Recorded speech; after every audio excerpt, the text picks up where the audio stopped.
عبادہ ابن صامت سے روایت ہے، فرماتے ہیں کہ میں نے حضور صلی اللہ علیہ وآلہ وسلم کو فرماتے ہوئے سنا، جو گواہی دے کہ اللہ کے سوا کوئی عبادت کے لائق نہیں اور یقیناً محمد اللہ کے رسول ہیں، اللہ تعالیٰ اس پر آگ حرام کرے گا۔ مسلم۔ حضرت عثمان رضی اللہ تعالیٰ عنہ سے روایت ہے، فرماتے ہیں کہ فرمایا رسول اللہ صلی اللہ علیہ وآلہ وسلم نے، جو یہ جانتے مانتے مر گیا کہ اللہ کے سوا کوئی عبادت کے لائق نہیں، وہ جنت میں داخل ہوگا۔ مسلم۔ آپ کا نام عثمان ابن عفان ابن ابی العاص ابن امیہ ہے۔ کنیت ابو عبداللہ، لقب جامع القرآن، اموی ہیں، قرشی ہیں، عبد مناف میں حضور صلی اللہ علیہ وآلہ وسلم کے ساتھ مل جاتے ہیں۔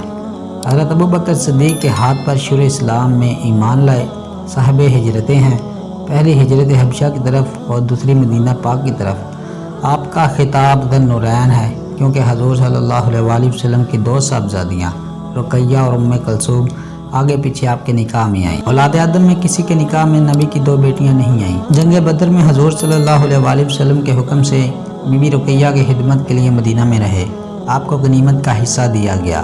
صلح حدیبیہ میں آپ حضور صلی اللہ علیہ وآلہ وسلم کے بھیجے ہوئے مکہ معظمہ گئے تھے۔ حضور صلی اللہ علیہ وآلہ وسلم نے اپنے بائیں ہاتھ کو فرمایا، یہ عثمان کا ہاتھ ہے، خود ان کی طرف سے بیعت کی اور یکم محرم 24 ہجری میں تخت خلافت پر جلوہ گر ہوئے۔